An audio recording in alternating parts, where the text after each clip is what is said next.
Hello, I'm a Girl Scout from Texas. I'm going to tell you about how we can save the world's bees. Step number 1, make a mason bee house. One of the reasons that you need to help bees is that the honeybees have been under a lot of stress to pollinate a lot of plants. That's why making a mason bee house so that mason bees can help them and help pollinate your garden at the same time is a great idea. To make a bee house, use a container like a tin can and some straws.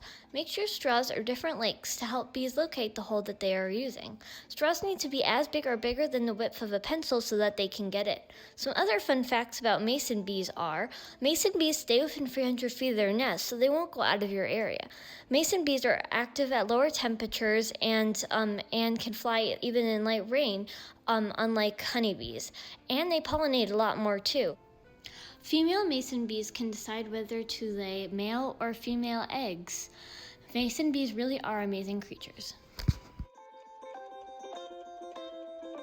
Avoid using pesticides that kill bees. A lot of pesticides kill bees, so you probably shouldn't use them unless you know that they specifically do not kill bees. You can always do things like move your plants around so that it confuses pests. You can set up bug traps and you can invite good bugs into your garden that will eat the bad pests. Step 3, plant flowers that mason bees like.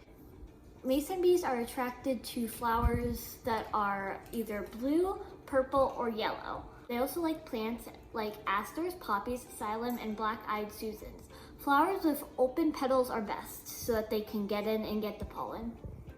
Step number 4, attracting mason bees. While planting flowers and making bee homes works, there are a few other things you can do to greaten your chances of getting some mason bees to come pollinate your garden.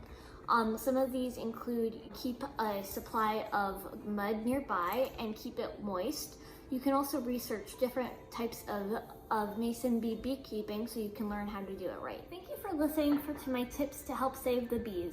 If you're feeling overwhelmed, you can always just do 1 or 2 of these things and you'll still personally help the bees a lot.